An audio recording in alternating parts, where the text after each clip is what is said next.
Indonesia में एक fictional flag one piece के स्ट्रॉ हैट पायरेट का जॉली रॉजर एक बड़े विवाद का हिस्सा बन गया। यह स्ट्रॉ हैट फ्लैग जो लूफी और उसके क्रू का सिंबल है, अब इंडोनेशिया में देश के खिलाफ रेवलियन का सिंबल मान लिया गया। आई नो तुम्हारे दिमाग में क्या चल रहा है, एक फिक्शनल फ्लैग एक रियल वर्ल्ड प्रोटेस्ट का हिस्सा। यस, इंडोनेशिया के लोग अपने गवर्नमेंट के करप्शन से बहुत ज्यादा नाराज है। That reason they are going against their own government by raising straw hat flag. ये फ्लैग लोग अपने घर के छत के ऊपर, गाड़ी के ऊपर, इवन प्रोटेस्ट के टाइम यूज करते हुए जा रहा है।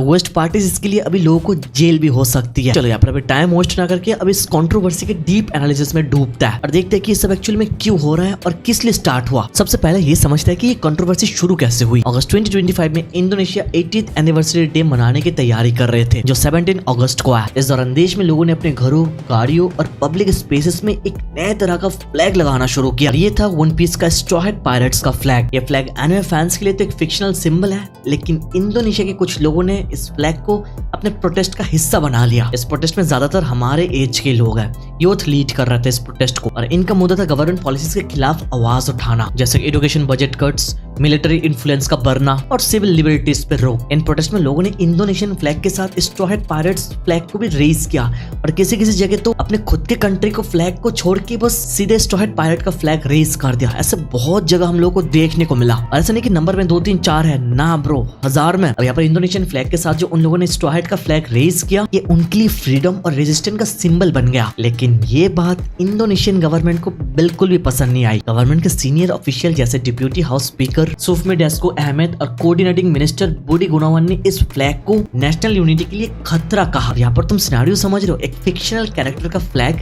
अभी इंडोनेशियन गवर्नमेंट के लोगों के लिए नेशनल यूनिटी का खतरा बन चुका है। अरे बेट, यहाँ पर एक कंट्री की गवर्नमेंट की बात हो रही है ब्रो, कोई छोटी मोटी बात नहीं है। उनका कहना था कि जो सिनेरियो हो रहा है ये एक सिस्टमेटिक मूवमेंट है। और तो ह्यूमन राइट्स मिनिस्टर नेटली स्पिगाई ने तो ये कहा कि स्ट्रॉ हैट फ्लैग को प्रोटेस्ट में यूज करना ट्रीजन यानी देश के खिलाफ रेबेलियन है और इसके लिए कानूनी कार्रवाई भी हो सकती है। तुम समझ रहे हो, उनके deputy house minister, human right minister ये सब कुछ बता रहा है। जो लोग यहाँ पर वन पीस के फ्लैग को यूज कर रहे हैं गवर्नमेंट के अगेंस्ट प्रोटेस्ट करने के लिए, ये फ्लैग देश के लोगों को सेपरेट कर रहा है। ये फ्लैग एक खतरा है। इस फ्लैग को यूज करने का मतलब ट्रेजन है, मतलब देश के खिलाफ जाना, अपने कंट्री के अगेंस्ट रेबेलियन करना। इसके लिए शॉर्ट में बोले तो स्ट्रॉ हैट फ्लैग को यूज करना इंडोनेशिया में क्राइम है। इससे उन लोगों के ऊपर कानूनी कार्रवाई होगी, जैसे अरेस्ट या लंबी जेल। अब ये सिनेरियो ऑफिशियली आने के बाद जो एनिमे फैंस है वर्ल्ड वाइड वो शॉक हो गए। तो लेकिन एनिमे का फिक्शनल फ्लैग ट्रेजन का सिंबल, लाइक रेबेलियन का सिंबल बन गया। How is that even possible? चलो अब इसके पीछे का थोड़ा रीजन समझता है। फर्स्ट ऑफ ऑल यहाँ पर सवाल ये कि एक एनिमे का फ्लैग एक प्रोटेस्ट का सिंबल बना तो कैसे बन गया? इसको समझने के लिए हमको वन पीस की दुनिया में जाना होगा। यहाँ पर वन पीस एक ऐसा एनिमे और मांगा है जो सिर्फ एडवेंचर और कॉमेडी के बारे में नहीं है, बल्कि इसमें फ्रीडम, फ्रेंडशिप और ऐप सिस्टम के अगेंस्ट लड़ने का थीम्स है। हम लोगों ने एनिमे के अंदर देखा, यहाँ पर लूफी, स्ट्रॉ हैट पायरेट्स हमेशा वर्ल्ड गवर्नमेंट जैसे ऑप्रेसिव पावर के अगेंस्ट लड़ता है। उनका फ्लैग जॉली रॉजर एक सिंबल है रेजिस्टेंस का, जो कहता है हम किसी के सामने नहीं झुकेंगे। फ्लैग को प्रोटेस्ट करने के लिए लूफी कितनी दूर तक गया? I hope drama island arc देखने के बाद तुमको समझ में आ गया। I am talking about Luffy speech.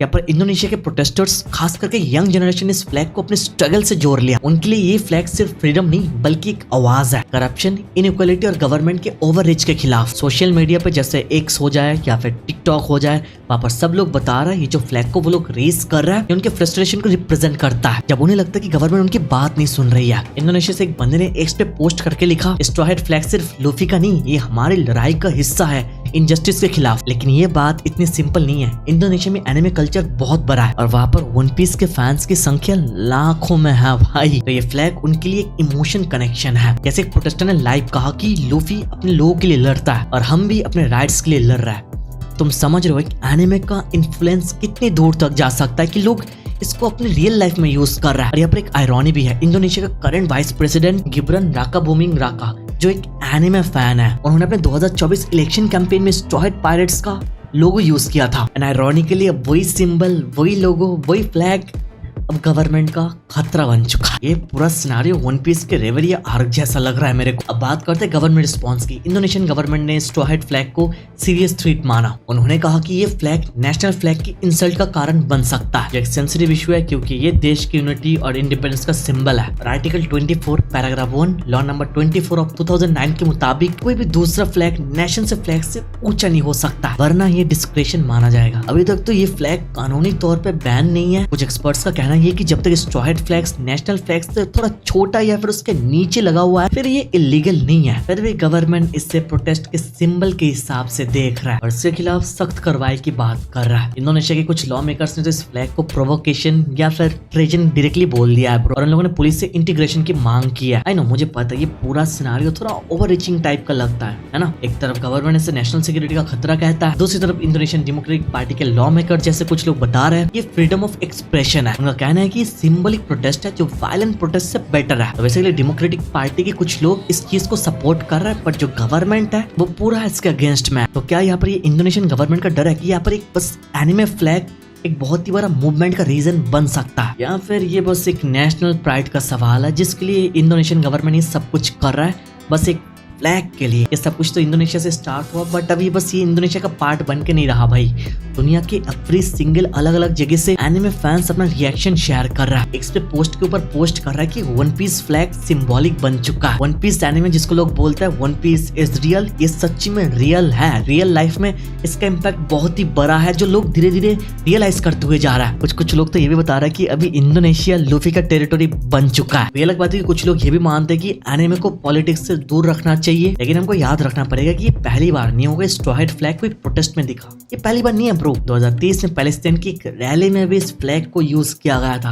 हाल ही में कुछ टाइम पहले भी जब लोग पैलेस्टाइन के सपोर्ट में इजराइल के अगेंस्ट में रैली कर रहे थे, स्ट्रॉ हैट पायरेट फ्लैग को यूज कर रहे थे, बिकॉज ये जो स्ट्रॉ हैट पायरेट फ्लैग है एक फ्रीडम का सिंबल है। वैसे हमको पता है हमारा बाकायारो कैप्टन लूफी फ्रीडम चाहता है, वो लोगों को आजाद करने के बारे में सोचता है, वर्ल्ड गवर्नमेंट के अगेंस्ट लड़ता है, करप्शन के अगेंस्ट जाता है। तो लूफी का ये मूवमेंट बस एनिमे तक नहीं रहा, ये रियल लाइफ में यूज हो रहा है। लोग इससे इंस्पायर्ड होके रियल लाइफ में अपने गवर्नमेंट के अगेंस्ट लड़ रहा है ब्रो। इंडोनेशिया का ये केस यहाँ हमें ये सोचने पे मजबूर कर देता कि यहाँ पर एक fictional story, fictional character, fictional flag कैसे इतना बड़ा इम्पैक्ट क्रिएट कर सकता है। वन पीस के थीम्स फ्रीडम, जस्टिस, रेजिस्टेंस, ये सब कुछ रियल वर्ल्ड स्ट्रगल के साथ जुड़ जाता है। लेकिन क्या ये सच्ची में सही है कि एनिमे फ्लैग को एक सीरियस पॉलिटिकल इशू में यूज करना? एक तरफ देखा जाए तो ये क्रिएटिव एक्सप्रेशन है जो यूथ को आवाज उठाने का मौका देता है, दूसरी तरफ गवर्नमेंट के लिए एक चैलेंज है क्योंकि वो लोग इसको नेशनल यूनिटी के खिलाफ समझता है। अब इस पूरे सिनारियो के ऊपर तुम्हारा क्या ख्याल है? तुम लोग कमेंट में बता सकते हो। यहाँ पर इंडोनेशिया का वन पीस फ्लैग कंट्रोवर्सी एक